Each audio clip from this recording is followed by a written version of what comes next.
మరోసారి విజయవాడలో call money వ్యాపారులు రెచ్చిపోయారు. కాల్ మనీ వ్యాపారి ద్వారా మోసపోయానంటూ బాధితుడు రోడ్డెక్కాడు. 96 లక్షలకు గాను 1,96 లక్షలు కట్టానని చెప్తున్నాడు ఆ బాధితుడు. 1,96 లక్షలు వడ్డీకే సరిపోయాయని, మరో 96 లక్షలు కట్టాలంటూ బెదిరిస్తున్నారని వాపోయాడు ఆ బాధితుడు. తన సమస్యను సీఎం, డీజీపీలకు లెటర్ ద్వారా తెలియజేశానని అన్నారు బాధితుడు మోతే గోపరాజు.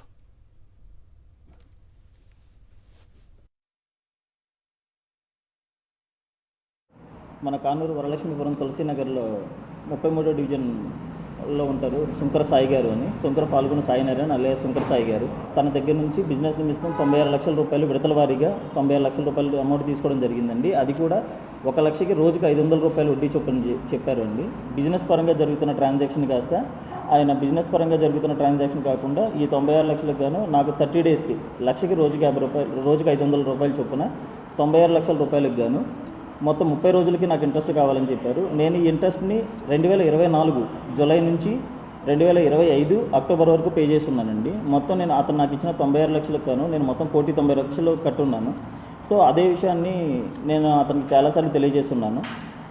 అయినా సరే అతను నేను చెప్పేది వినకుండా నా వెనకాల చాలామంది ఉన్నారు అని చెప్పి అధికార పార్టీకి సంబంధించిన వాళ్ళ పేర్లు చెప్పి బెదిరించడం జరిగిందండి. అధికార పార్టీ వాళ్ళు ఉన్నారు అని చెప్పి బెదిరింపులు చేయడం జరిగిన తర్వాత ఏప్రిల్ 11వ తారీఖున అతను ఏం చేశాడంటే ఒక 10 మంది కుర్రోళ్ళని మా ఇంటి మీదకి తీసుకుని వచ్చి మా ఇంట్లో కొంచెం గొడవ చేశాడండి.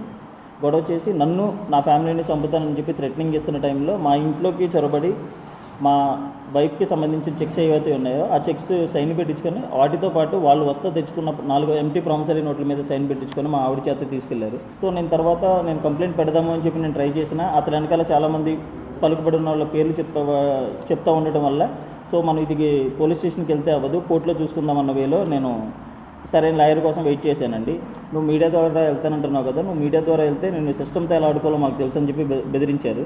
బెదిరించిన తర్వాత నా చేత బలవంతంగా వీడియో రికార్డ్ చేయించారు. అంటే నాకు సీఏ రూమ్లో కూడా బెదిరించడం జరిగింది. బెదిరించిన తర్వాత ఎస్ఐ రూమ్లోకి పిలిచి నాతో ఒక మాట చెప్పారు. అంటే మా పేరెంట్స్ని తీసుకుని వచ్చి చూసుకుని ఎంతకంత అమౌంట్ కట్టిస్తానని అది బలవంతంగా వాళ్ళే వీడియో రికార్డ్ చేసుకున్నారండి. మరిన్ని అప్డేట్స్ కోసం ఛానల్ను సబ్స్క్రైబ్ చేయండి. నోటిఫికేషన్స్ కోసం బెల్ ఐకాన్ పై క్లిక్ చేయండి.